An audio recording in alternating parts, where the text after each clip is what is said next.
doing this again? Yes, we are. Oh my goodness. Aren't you excited? Talking more about trauma. Trauma! So we're still on cults. We just talked about the cognitive dissonance and fear that keep people in cults. And then we went over the first out of the 4 tenets, which was time, which actually makes up the definition of a cult. So the next one on that list of 4 things is finances.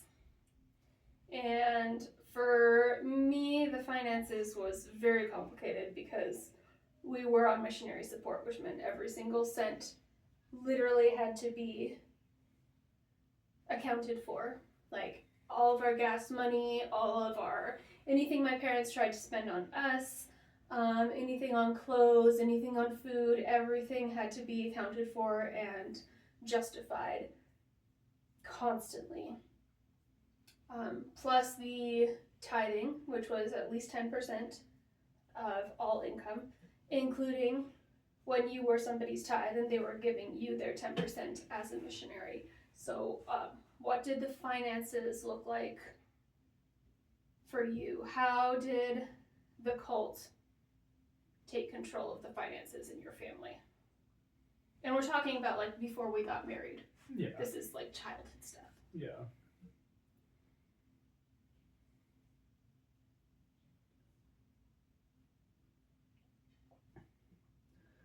It's weird thinking back when you're a kid because, you know, you didn't know the full. I never knew the full story about finances personally. I did. Some kids do. We got robbed once. We got robbed a lot more than once. But there was this one time where they broke the window on the Land Cruiser and they stole our mileage log. And it had months of mileage expenditures. And it was a really, really big deal that mileage log was taken because the accountability for what we were doing with gas money was gone. And there was a lot of conversations and a lot of drama about that. Yeah. And they stole it because it looked like it might be one of those folders that carries money, just for the record. It wasn't like they were trying specifically to take a mileage log from a missionary. Like, that's not what was going on. That's just how it ended up happening. I don't want your numbers. Yeah, right? Yeah. Yeah, I mean, I don't know. Like, I feel like it wasn't that complicated from my perspective because, like, that doesn't mean it wasn't bad. It just wasn't complicated. Because we were not wealthy. Very paycheck to paycheck living.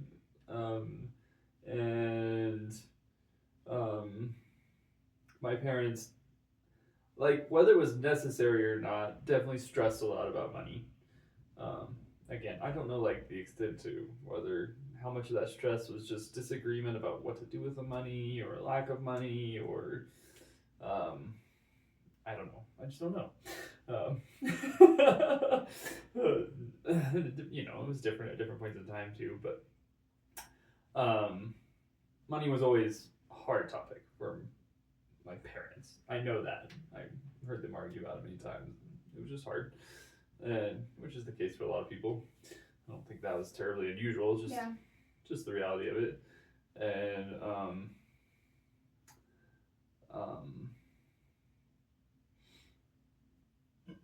and then I know that, you know, they followed the rule, the tithing rule. You know, you give 10% of what you make to the church, and as far as I know, they just always did. And they expected that of us as kids. Like, anytime we got a salary, which was a salary. It's not even a salary. What is an allowance? An allowance. Thank you. Anytime we got an allowance, which was kind of on and off as kids, you know, there was kind of this expectation that we were going to give 10% of it as tithe.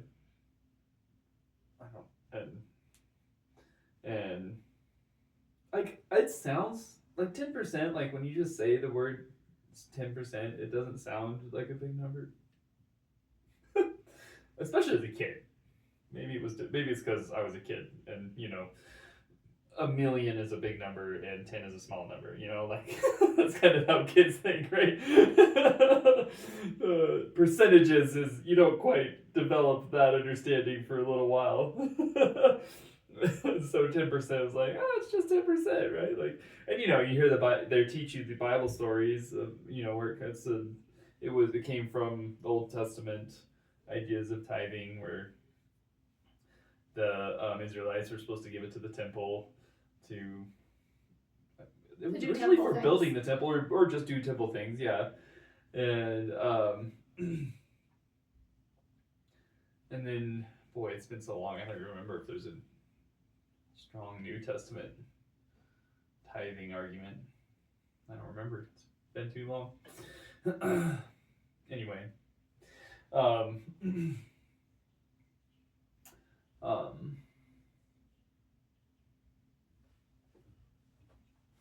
My point being, like, I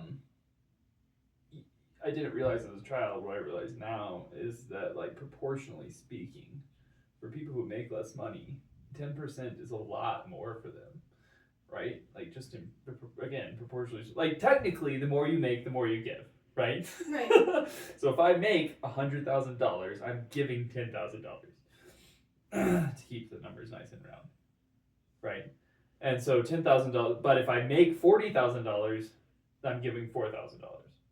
But like proportionally, $4,000 is going to be a bigger part of your budget than that $10,000 would be out of $100,000, right? Like you're going to feel that more when you're only making $40,000 a year. So like when we were making $40,000 or under, that tithe was the difference between us being able to not buy a washing machine, right? For instance. Mm-hmm. So we did Good all example. of our laundry in the bathtub. Good example. Because that money had to go to the church, and Right. it was worth it because God would take care of us if we gave that money that we couldn't spend on a washing machine to the church. Or when we had to feed a family of 4 off one chicken breast a day, like it's fine because God is going to take that and multiply it, and then you'll be fine. Right. Or when we couldn't afford diapers and we had to make our diapers and then wash them in the bathtub, like it's fine, even though your pastor or your elders are going on cruises every 3 months and eating spare rib and bragging about what jewelry and clothes they bought every Sunday when you go to church, while you have this child leaking through a cloth diaper onto your lap. Like, it's a difference. And again, it's that cognitive dissonance, right? Right. You know not having a washing machine is harder than having a washing machine. Right? Like, there's that knowledge of practical things in the universe, right? But then, like, there's this dissonance of, but it's better to trust God that He's going to somehow make it right or better, or I don't even know the right, like just better. Like you're just like hoping and trusting and believing. Like that is literally what it is. That's going to be better just because you're following the rules and trusting. You're paying your 10% tithe and not getting a washing machine, and hoping, believing God's gonna use that somehow to make things better somehow. Like it's not even tangible what you believe. At least it wasn't for me. It was just kind of this notion that God was gonna make it better, right? And like maybe there were some instances where you got some help from your church or something like that, but it was, I don't know. Someone gave us a packet of cloth diapers one time. Yeah, I felt for the most part, in my experience, that the help didn't feel terribly helpful most of the time. So that's how it looked for finances for us.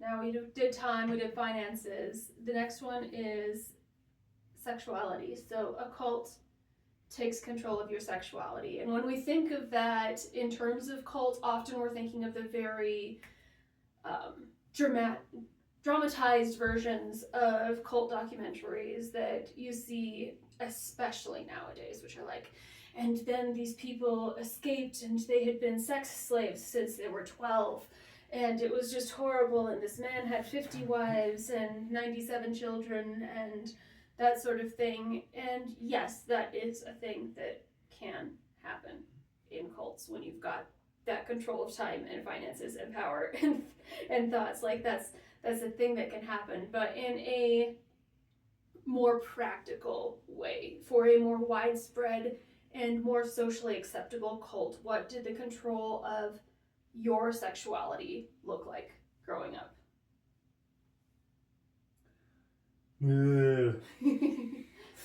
Such a fun topic. You agreed to do the podcast. I don't know what to tell you. Oh man, it's hard for me to separate the sexuality and the thought one, because so much of my adolescent puberty years were the struggle between what the cult was saying I could think and do, versus what was just happening in my body and in life, because like there are very specific, I mean, evangelicalism has, I mean, it's a whole thing. You can read about it for hours and hours and hours and hours, about with the purity culture thing. And that's where I was very much part of that. And you had to, there were a lot of expectations about what you should and should not do in regards to, I'll go with sexual interaction in any way, shape, or form. Thoughts. I mean, just looking at somebody of the opposite gender, because that was the only way you could have sexual thoughts in that culture was opposite gender. If you were having same-sex thoughts, that's really bad. Oh, that's a whole nother problem, according to them. I was just sneaky and they didn't know I was having same-sex thoughts. I know.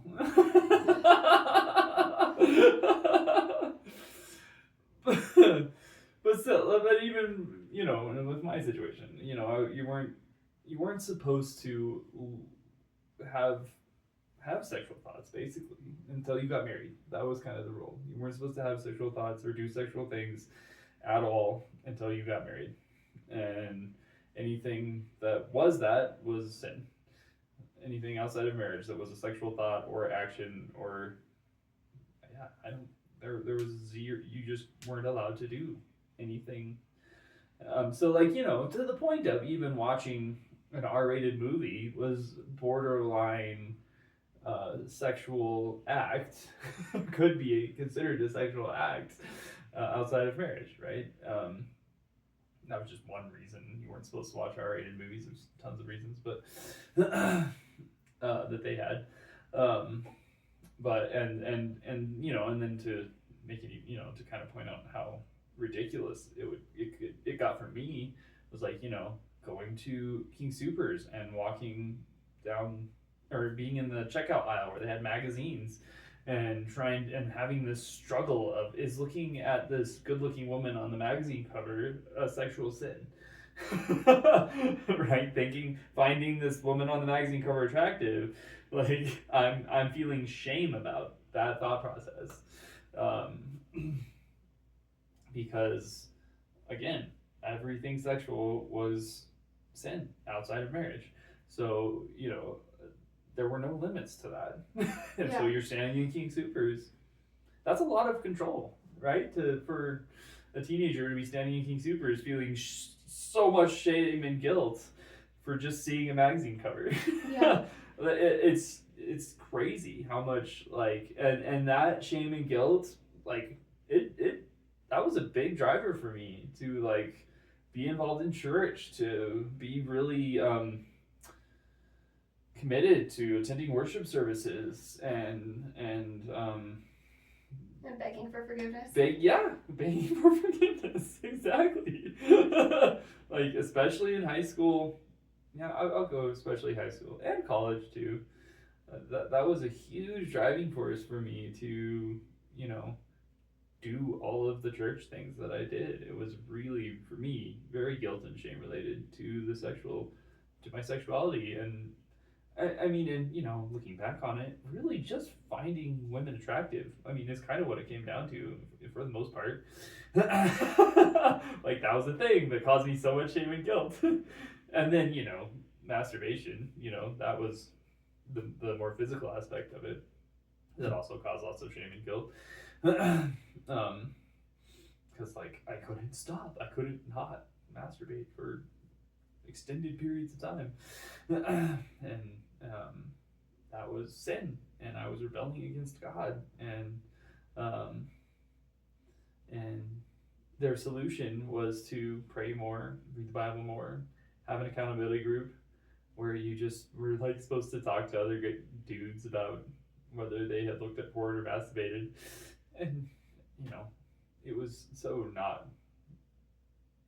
It was one of those things that maybe if people were honest, it could help for like it would like keep you on the straight and narrow for a couple months. Because you like ride that social high for a little while. But nothing helps because it's just it wasn't something to fix, right? It was, to me, it was something to fix at the time, but I didn't realize like it, you know, man, it would be so fascinating to me to go back in time and approach all of that from a mindset of this is natural, human, and I really can't even imagine what it would be like to be a teenager outside of the cult. Like it's an interesting thought experiment for me because I don't know. It's kind of sad. Because there's just so much shame and guilt. So much. Yeah. Well, from the being raised as a female in that culture standpoint, like, you were sex. Like, your entire being is sex. Your entire being is sinful. And if anybody has a sexual thought around you and starts feeling that, like, it's your fault. So there's this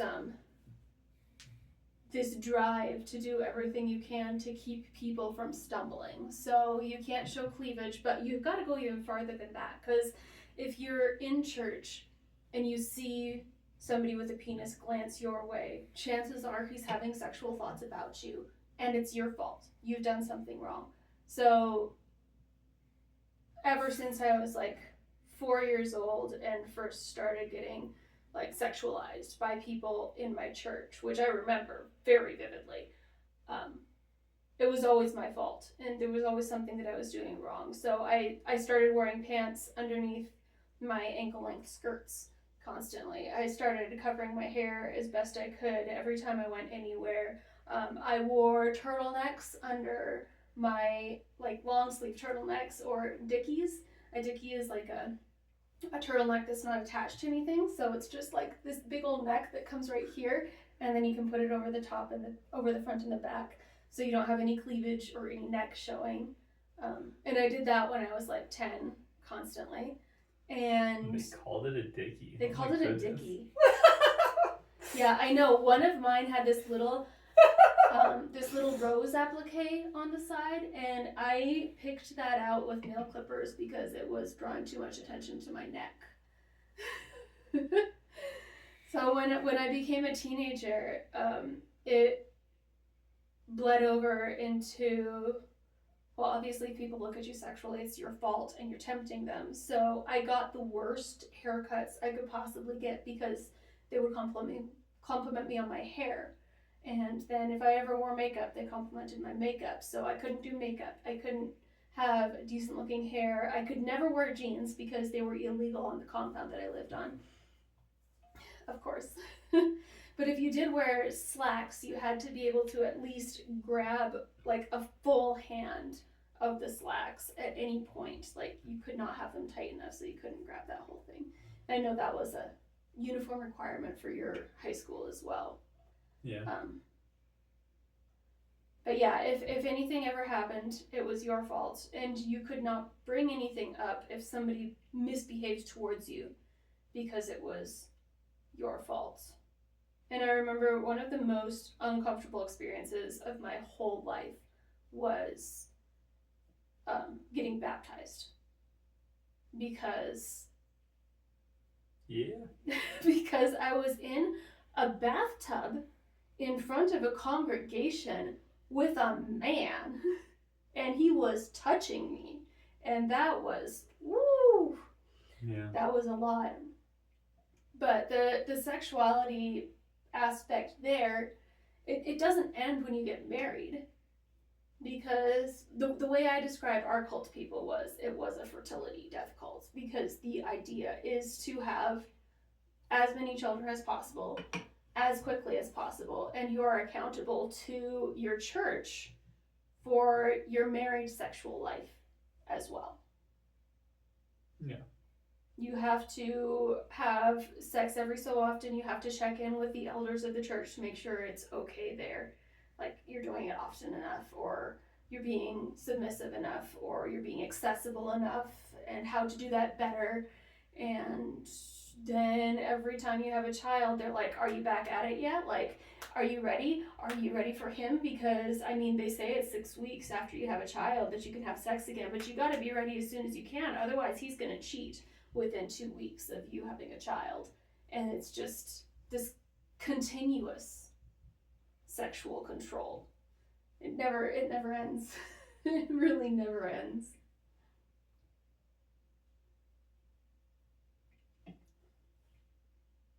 Well, and the birth control aspect of it. Like, birth control was entirely taboo. Yeah.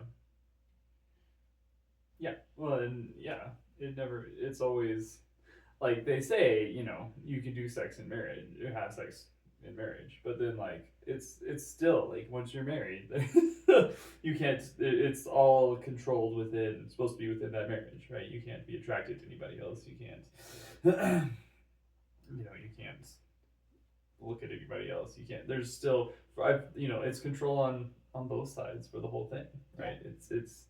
It's different, but it's still control. Yeah, well, and one interesting thing that I had happen to people who I knew who were married was, like, they would be having some sort of trouble in the bedroom, whether it be a lack of desire, or they didn't feel like they were doing it enough, or, like, they didn't feel like it was entirely consensual when they were doing it because their husband was, like, super overbearing. The only person you could go to about that was the elders or the pastor. Yeah. And then the pastor would bring you into his study, he would close the door, and he would be like, okay, tell me exactly what you are doing to make yourself attractive to your husband and how you're approaching him at the end of the night. Like, in detail, tell me what you're doing. And at the time, it seemed entirely normal because, like, this is supposed to be the wise person who's helping you out. But it's so pervy when you look back on it. For sure. Yep.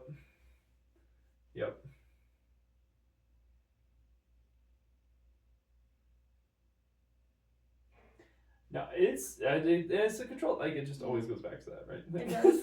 Like, it just always does. It always goes back to the control thing. It always goes back to the power thing. It always goes back to the fear thing. It always goes back to the cognitive dissonance thing. Yeah. Every time. All of those things always goes back to that. And yeah, it's just, I mean, like,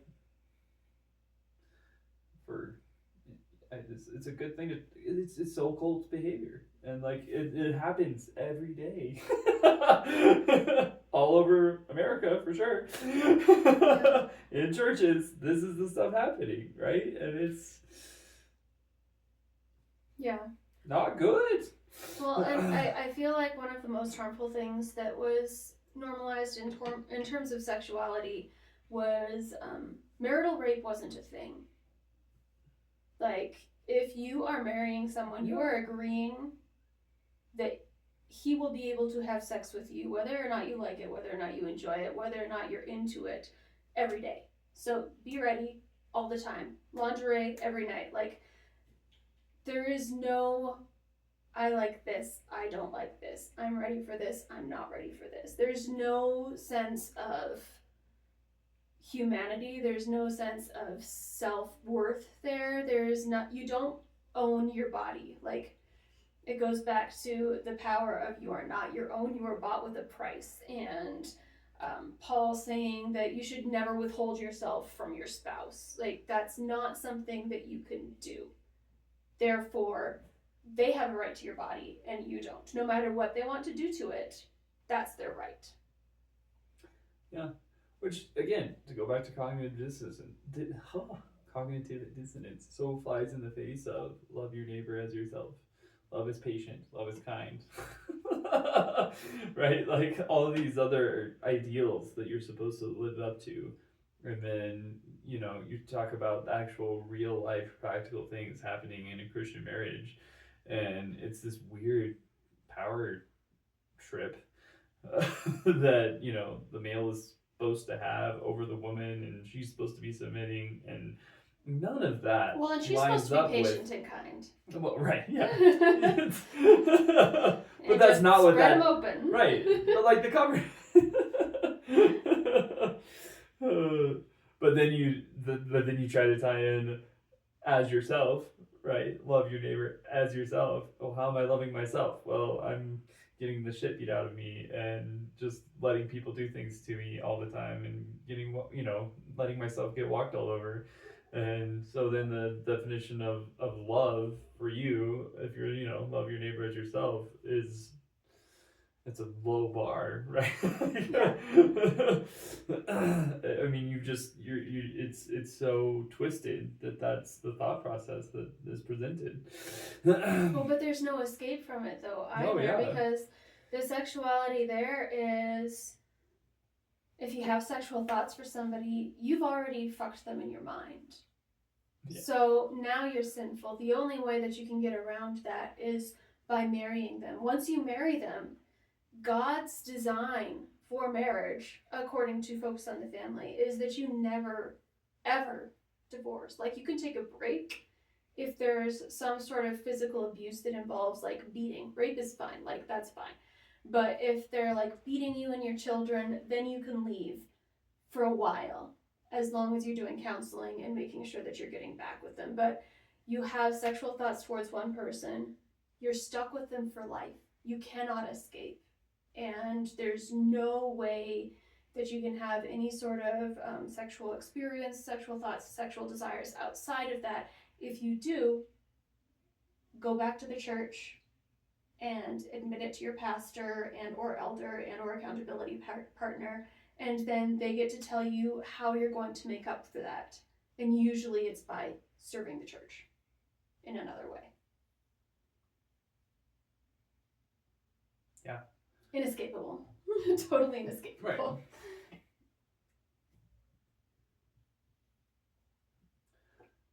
And there's no, I shouldn't say no, but the whole idea of mental health and physical health and individual health is so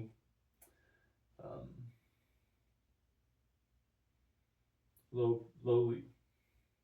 It's very, I can't think of how to say the sentence, is not prioritized. Right? It's always, it's so, all of the whole, it's all about the system that you're supposed to live out, essentially, right? Everything you just described in the system you're stuck in and you can't get out of, and there's all these rules about, and you have to follow the rules, and nobody's thinking about, well, is this person okay? Nobody's stepping back. And well, because it doesn't matter if you're okay, because right. God's going to take care of you as long as you're doing all the rules. Right. But that's also part of the whole Paul thing, because evangelicalism is huge on Paul, and one of his very many problematic things is, I beat my body into submission. Like, your body doesn't matter. Right. If you think your body matters, or anything that anybody is doing to your body matters, then you are not spiritual enough. You got to get your shit together. Yep. And turn it around and go back to the spiritual stuff. Yep. It's better to be more miserable. Exactly. There's a book called The Power of the Praying Wife, which your mother gave to me. I know. I had already read it. I know. Several times. Because that was a big thing. But their thing was, and they couched it. But what it came down to was when, not if, when your husband is raping you, don't think about that, just pray. Right. Comes back to the whole prayer thing. It comes back to the prayer Yeah, thing. just trust that it's gonna Just be trust it's all better. okay, and this is God's will. And the more you pray, the more gentle He'll be with you.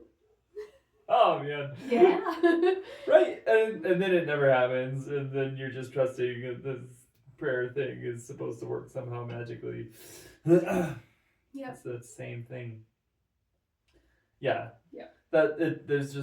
It always amazes me how often that's the solution. Like, just pray. Okay, great. Like, is that working? Like, it doesn't seem to be working. I don't know. Oh my God. We can't just like plug in the word prayer as solution. Like, it's not how it works. Yeah. I mean, even when I was in church, that one frustrated me. Like, Yeah.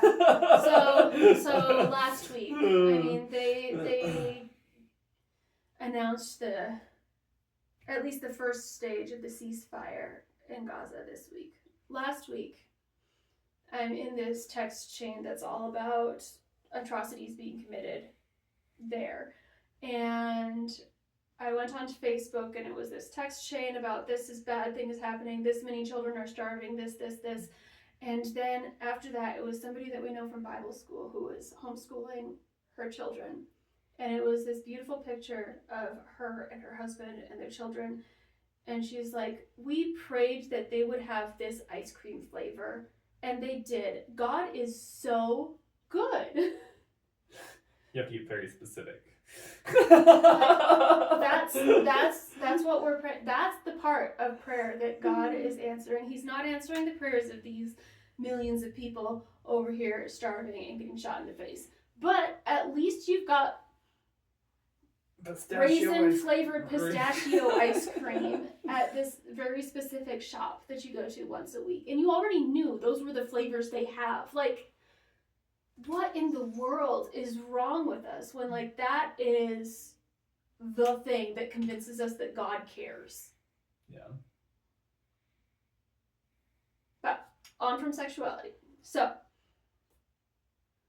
time, finances, sexuality, and a cult also will control what you are allowed to think.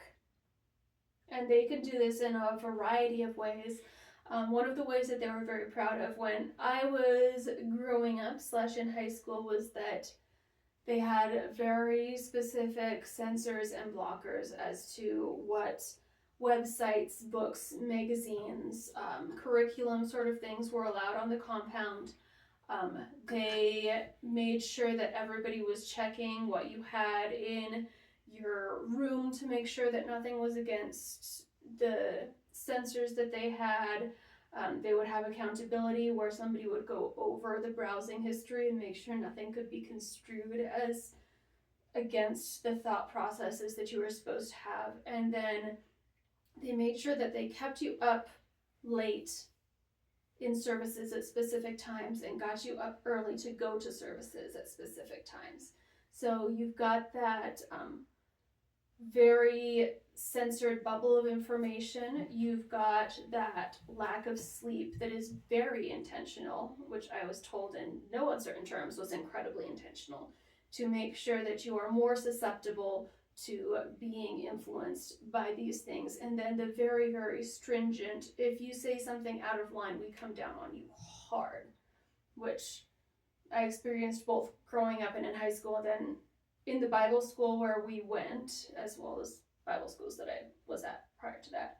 And then also in any Bible study, church service, retreat, that sort of thing, you were allowed to say very specific things. If you said anything outside of those things, then you were either corrected or ostracized. And that was what happened with my thought content there. And as far as like theology went, the older the sources that you had, the better. Especially if it was like from before Charles Darwin, then you had really good Bible resources. But anything modern, anything published after, I think the cutoff was unofficially like 1983. Like anything before that was okay-ish, and anything after that was like almost taboo. Except for the Left Behind series, which is not technically theology. Oh, I it know, is. right? Oh, it is. Yeah, see, this Wow, is why... I can't even believe you'd say that. This is why you were raised in a cult, and I was not. My religion was right. Because the Left Behind series was not nearly nuanced enough to be accurate to the Book of Revelation and Daniel. Okay. Everyone still read it, but... Yeah. Yeah.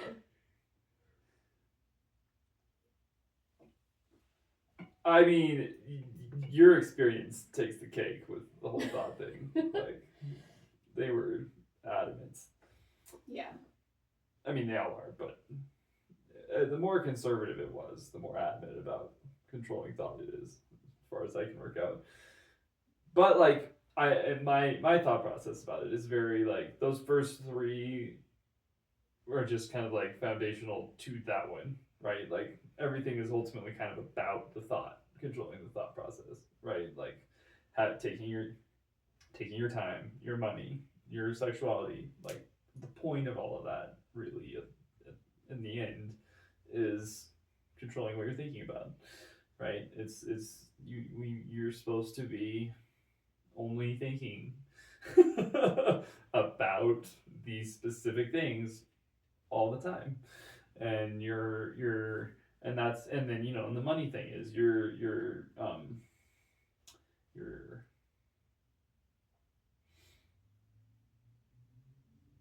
you know, it's starting to pull from your what you do and your passions, right? What are you passionate about? Well, you better at least be 10% financially passionate about God, thinking about God, right? And then sexuality. Well, all right, this is like who you are and what you think about and what you fantasize about, and we're going to tell you what you can think about in terms of those things, right? And and so it's all kind of, I think, I don't know, from my perspective, it seems to really culminate in the thought thing. Like, yeah. Because if all of your thoughts are controlled, you know, to do this thing, that, you know, your actions come out of what you think, right? So it's just going to be, it's a very cyclical thing. If you're doing these things, you're thinking about these things, and you're going to do these things.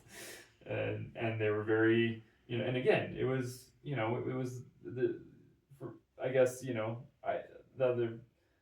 they did that by making it a whole world, a little tiny world that only had the right, quote unquote, right thoughts.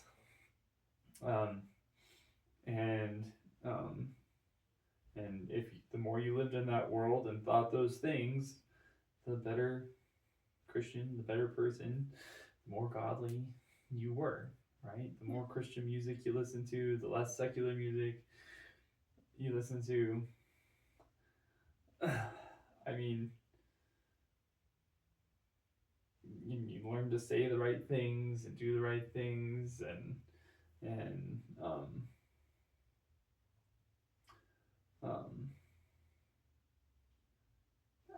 I feel like it's a lot more subtle in some ways, because if you talk to people or go to their social media and, for instance, something bad has happened or something unfortunate has happened, like they lost someone to death, they'll write something or say something about, I'm very sad about this, this, and this, but God is good.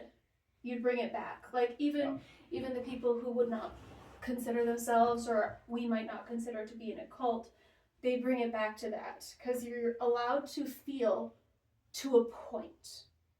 but you have to loop it back. You have to say in this obituary, they loved God with all their heart. You have to say in this obituary, we thank God for the time we had with them. We have to say in this speech saying thank you to people that it's all God's fault. We have to loop it back, because when you loop it back, you can see all these people who are in front of you being uncomfortable with the part where you were feeling emotion.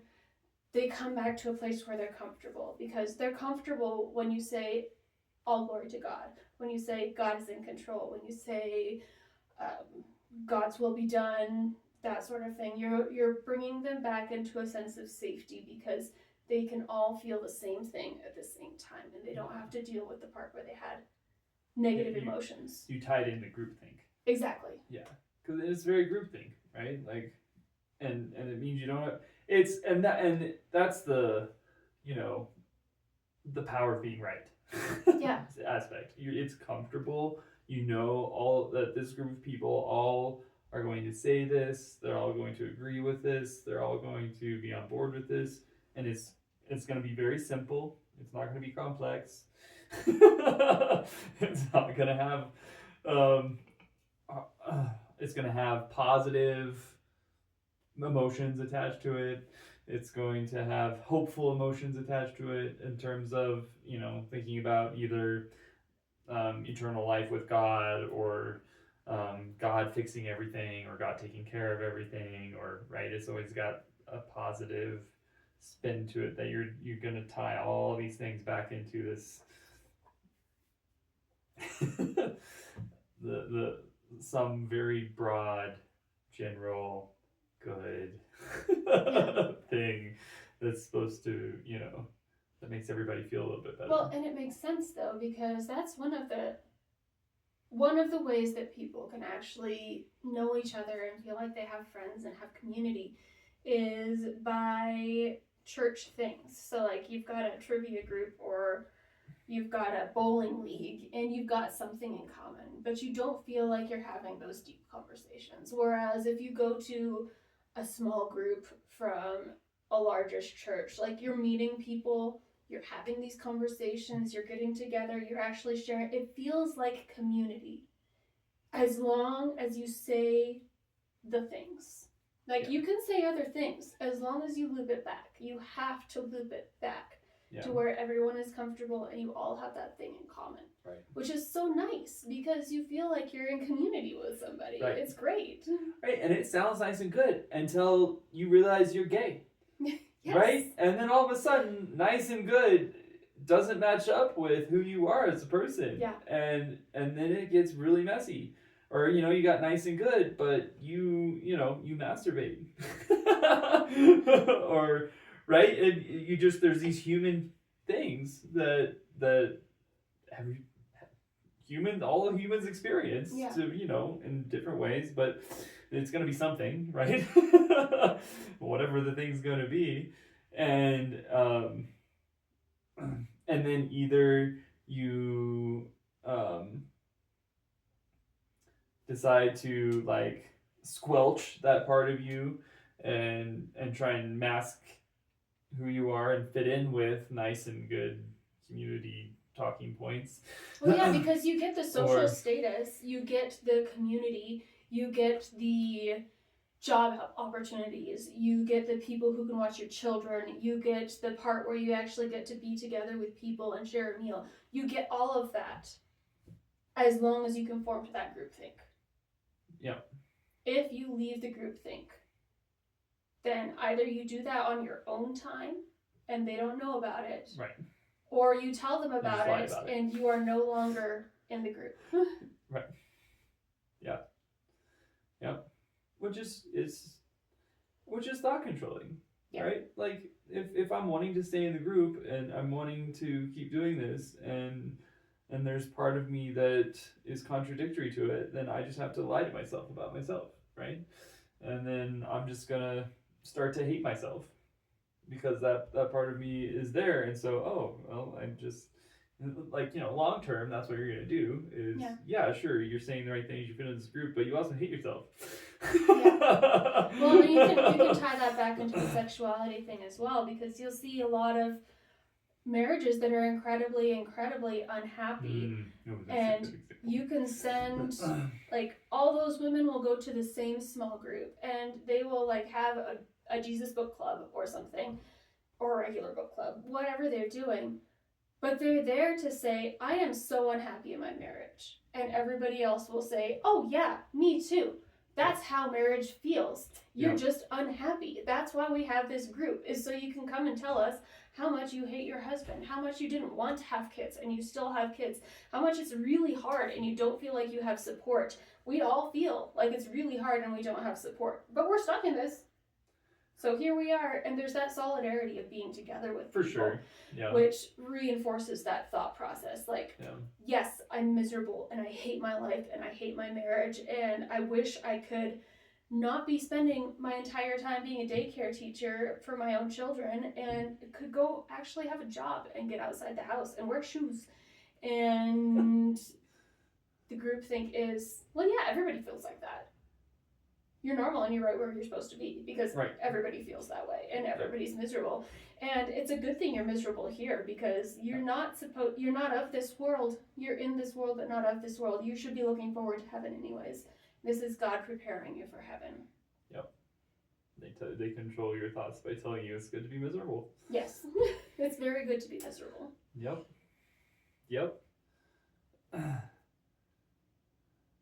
And then you just get to be miserable for a long time. Well, we do love it when people are miserable. We get to feel so holy if somebody feels more miserable than we do. Right. But then, but then you just, and then it's amazing. You get to the point where you just glorify being miserable. Yeah. Well, because you're looking forward to death. You're looking forward to not being in this world anymore. Yeah. That's what you have to look forward to.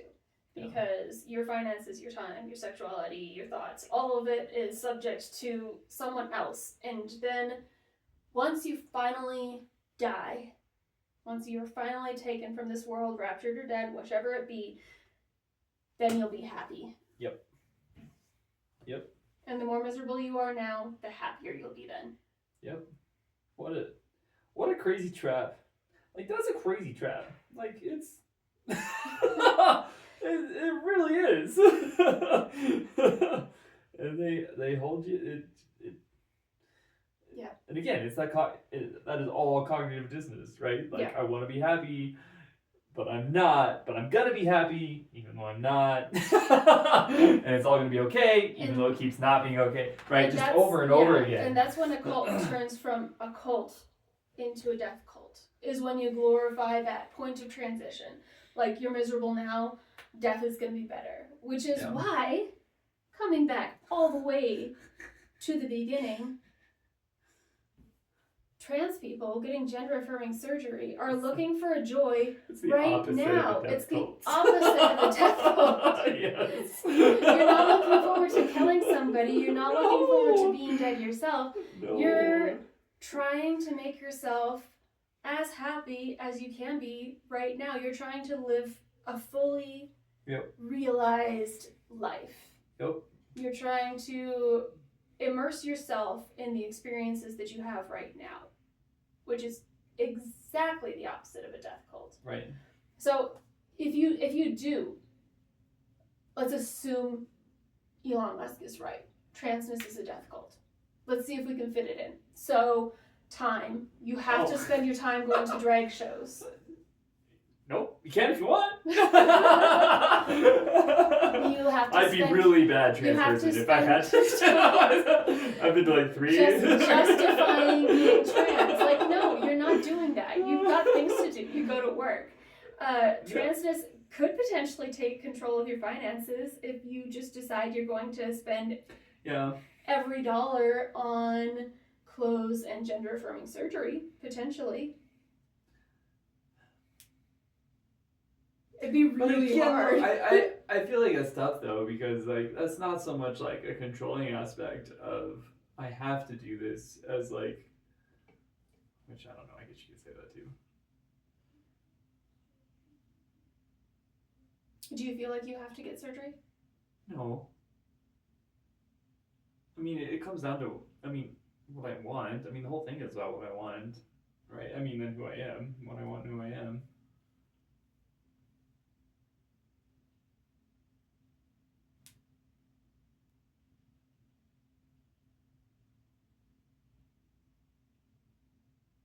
Yeah, it's not a requirement. I guess that's really what it comes down to. Like, I could be trans and not spend any money on it. Well, and as a matter of fact, great many trans people end up unhoused because being trans has taken away their housing, their security net, their job, their finances, etc. Which is what cults think is happening to them. Oh. So a cult thinks that they've given up everything. Right. When in reality, very, very seldom does that actually happen, because even if you're giving up everything to be in your cult, it's because you've got that social safety net around you. But if you leave it, that's when you lose everything. Yeah. Well, and like the money aspect, like it doesn't even feel, it's just so different. Like as far as like, yeah, it costs me money to get estrogen, you know, but like. Yeah, my asthma medications cost money too. Right. Right. Yeah, that's what I was going. Like it's a health thing, right? And it's not oh, I had it, I lost it. It's not like it's something I just wanted, you know, like it's important. I remember. I can see the effects, right? It's not me giving 10% to the church and hoping and believing something's going to happen, right? It's I'm paying this money for estrogen and I have a result. Right? I have a result. And you know, I feel better and it's noticeable. And or if it was a surgery, right? I want a certain thing. I'm gonna, you know, have to pay a certain amount of money. I might not want to have to pay a certain amount of money, but I want the result, right? And then I could have a surgery, get the result, and be like, oh look, there it is. You know, it's a 1-to-1 thing. So it can take your time if yes. you give it your time. It can take your finances if you give it your finances. Yes. What about your sexuality? Is transness in charge of your sexuality? No. Well, because the whole thing about a cult is it takes control over these things. Yeah, no. Is transness in control of your sexuality the same way that evangelicalism was in charge of your sexuality? Not remotely close. Like, I can't even think of how to combine the thought processes. Okay. It's a huge, like, it's a big, like, in my mind, it's just, that's a freedom thing, like, where my sexuality is whatever I want it to be. As a transgender person, if I want to talk about it that way, I don't even know if I think about it that way, but if you want to talk about it that way, as a transgender person, I feel very free to, I don't know, do whatever sexually, as you know, as in terms of being myself sexually. Slash, in I would say, and also within the bounds of being an ethical person. But that's just my desire to be an ethical person. There's nobody telling me I have to be an ethical person. I just think that or that's the kind. To be an ethical person. Yeah, I just think it's the kind thing to do as a human is to try and be an ethical person. But. So, final point: transness controlling thoughts. A fully red-pilled person, to use the appropriate terms, would say that the woke mind virus has convinced you that the Democratic Party and transness is required for everyone and is controlling your thoughts. Yeah. Maybe it's fluoride, maybe it's vaccines. Either way, being trans and being part of the LGBTQIA+, etc. community is what controls your thoughts and what tells you what is allowed to be thought. it's so the opposite of how I see it.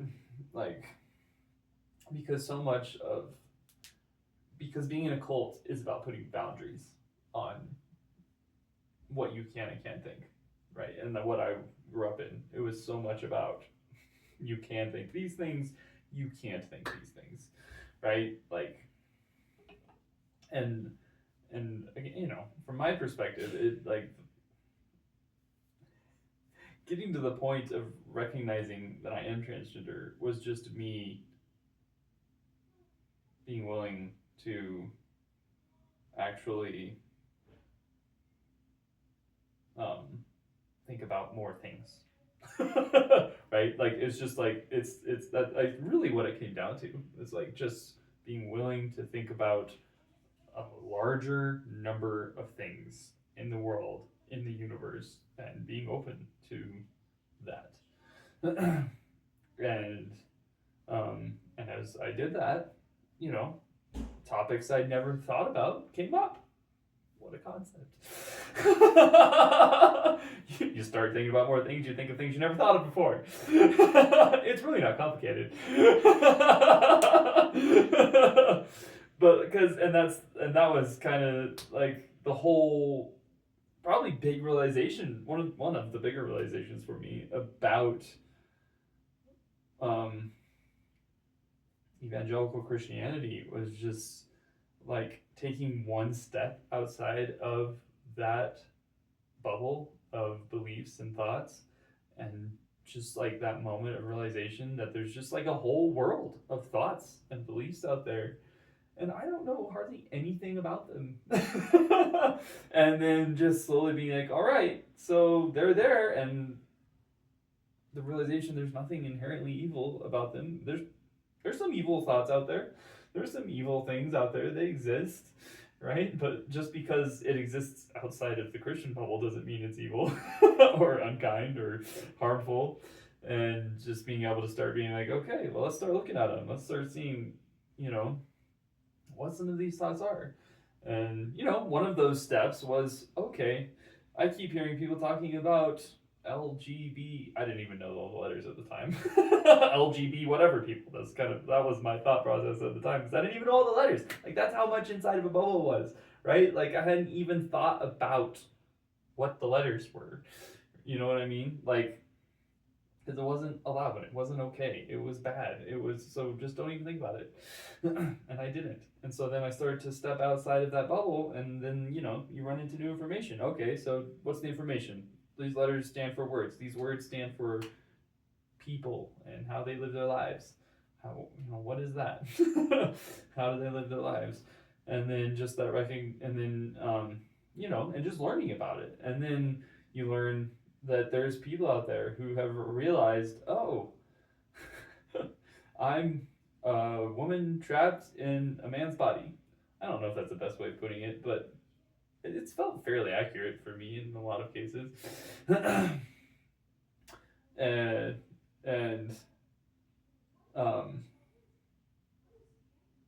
or, you know, maybe, I don't know. Let's see if I can think of a better way of putting it. I'm a woman who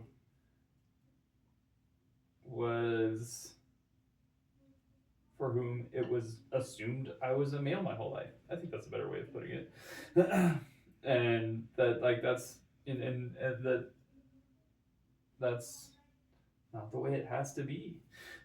And that we can create new ways of being, and it's kind of cool. It's like magic. Right?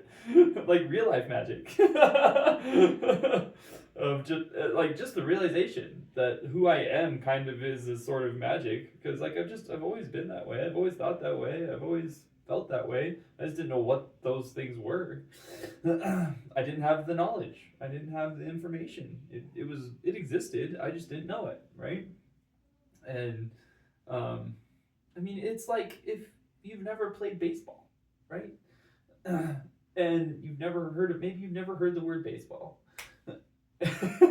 And if somebody suddenly said, hey, you want to go play baseball? You'd be like, what?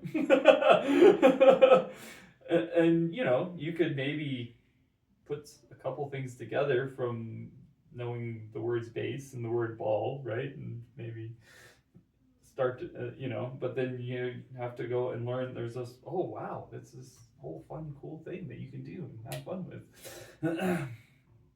And it's just a real thing that people do. They go play baseball, right? And that was the way it was for me with being transgender. It's like, oh, it's just a thing that exists, and it just happened to be right. Like, I'm terrible at baseball. That's not my thing. But, that's not a great analogy, but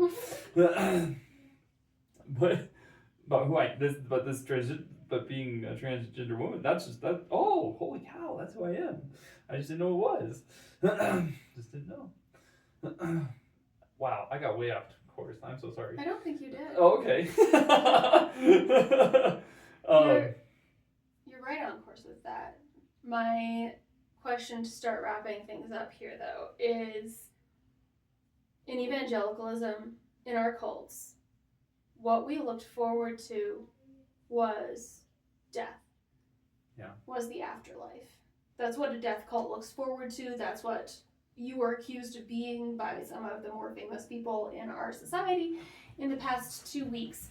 So if you are no longer in a cult, if you're no longer looking forward to death, what are you looking forward to?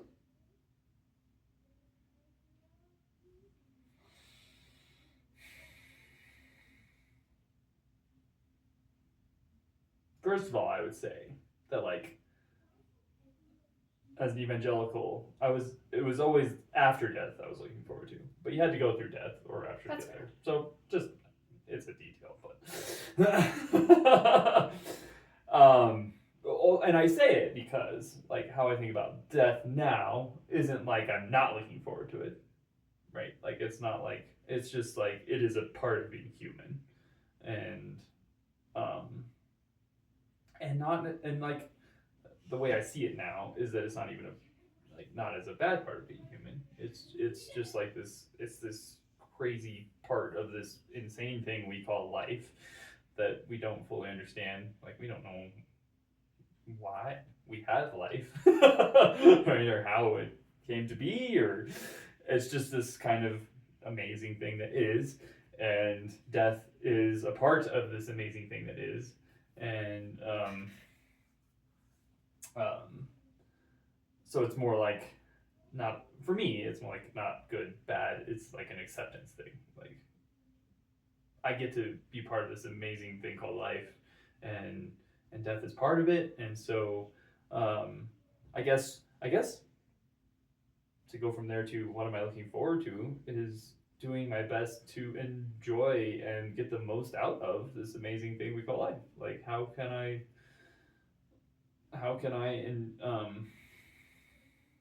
make the most out of it, whether that's, finding ways to be joyful, finding ways to be more healthy, finding ways to love people more, and find more ways of doing that better, or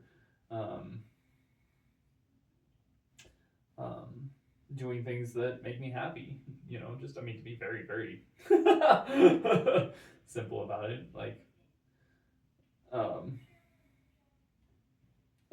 and also willing to wrap my head. No, that's not a good way of putting it.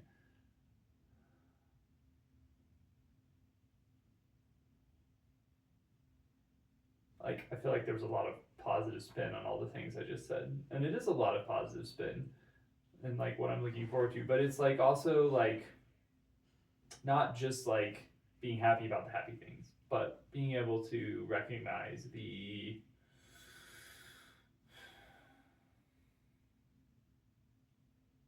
humanness of all of the things, even the hard things, even the sucky things,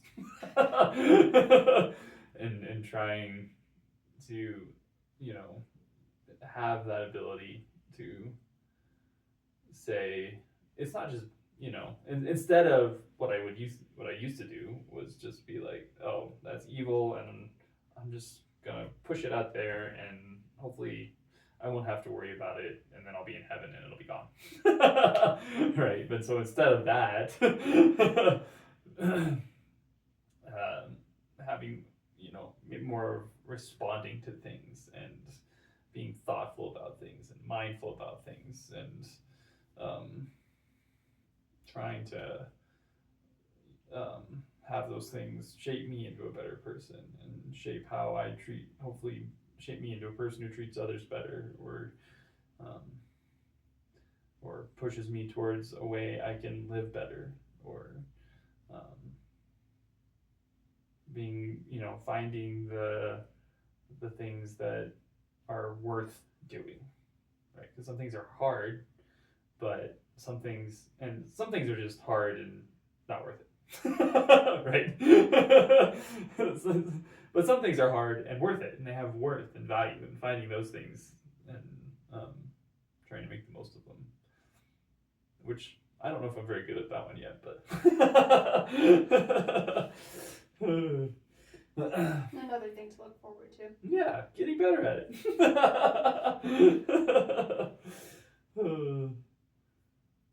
And another thing I look forward to, getting to know humans, like just seeing humans, watching like our kids grow up and turn into the humans they're going to be, and and that's a moment by moment thing. Like, I think so often we put things in the future. Like, I'm going to watch my kids grow up, but I am watching my kids grow up. Like right now, it's happening. I'm seeing it, and it's fun, and I look forward to continuing to do that. And not only getting to know them more, but other humans I meet and humans I already know, getting to know them more. It's something I always look forward to. Getting to know you more. Like, that's always amazing, magical thing. What are you looking forward to? I just kept talking, said so many things. You're allowed to keep talking. I'm asking you questions. I always look forward to watching people experience joy. I think one of the cool things about the job that I have now is that when you see someone, it's never good. Like, I'm working in a hospital. If somebody's there, it's not because they want to be there. It's because it's one of the hardest days of their whole life. And to be with people who are almost without fail experiencing one of the worst days of their life and getting to know them enough to figure out one thing that brings them joy and bring that out and watch their eyes change from abject terror to joy or laughter or just, oh my God, this woman is insane. What am I doing here? This is crazy. I love that. I love seeing people experience joy. And I always look forward to that. It's a great thing to look forward to because it happens pretty much every day. For sure. Last question. Are you in a cult?